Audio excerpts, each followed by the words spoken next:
which team, in theory, would have the best shot of knocking off the Tide? Man, I've got to go with Florida State. I watched that game. We all watched that game, what they did in Death Valley. I look at it position by position. Quarterback, they have a better quarterback, Florida State does. Offensive line, they can run the ball. They've got 3 running backs that can get the job done. Defensively, they are better than Alabama in takeaways and interceptions, and they're better in sacks. Defensive secondary, their secondary as a whole is better than Alabama's secondary. Yes, Clinton Dix is a first-round draft pick, but they've got some guys back there in Florida State that'll be first-round draft picks in a couple years. This is a defense last year that had Warner and Carradine on it that was one of the nation's best. It's better than that this year. I think overall the team, Florida State, is built to beat Alabama. They can score 53 points a game. All right, well, that's all fine and well, except that Florida State's not on the regular season schedule. Who is LSU? And then Bama closes out the year against Auburn. So between those two teams, what do you think? Both of them scare me. You saw what Johnny Manziel did against Alabama. Nick Marshall could do the same for Auburn.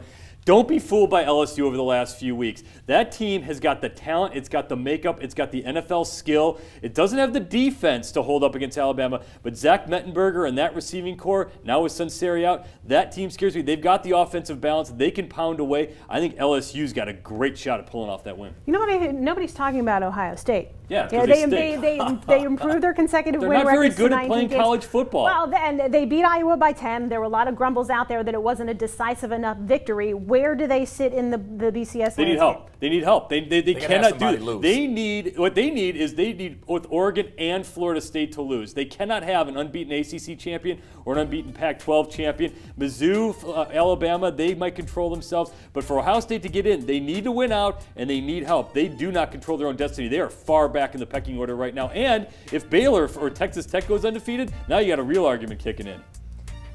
Let me ask you this. Best one-loss team right now in college football, Doug? I got to go with Auburn. Did you watch that Texas A&M game? I did. To me, Auburn has the most team speed overall in the entire SEC.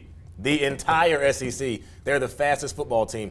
They have got players at positions there that could play anywhere in the nation, and they came out and they went blow for blow with Johnny Manziel and Texas A&M. The thing I like about Auburn is that not only they can run the football, they run the football at will and when they want to, and when they're behind, they don't abandon the run. They still can do that. Not just that, the moxie of that team. Marshall, did you see how he was out there? Trey Mason the three of us and 8 friends will look fast against that Texas A&M defense. I'm just telling you. That Texas A&M defense is those awful. Kids play with a ton of confidence, and I was very, very impressed by the way they played against Texas A&M.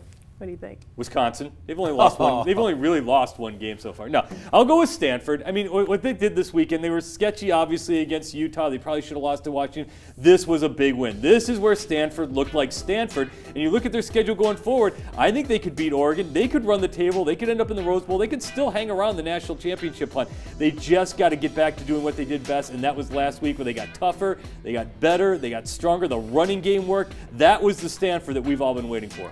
I would keep an eye on Clemson for 2 reasons. Yep. Well, actually 3 reasons. Number 1, they're probably really ticked off about what happened over the weekend. Number 2, look at their schedule. They got a banged up Maryland, Virginia, Georgia Tech, and Citadel before the South Carolina game, and Connor Shaw's hurt. I'm not buying it. I'm not buying it. I didn't see a team that just got physically beat on Saturday. I saw a team that was emotionally beat. Taj Boyd looked physically and mentally drained on the sideline. I'm not sure if they can recover. Don't be surprised if they drop one more ACC game. Yep. All right. Don't be shocked.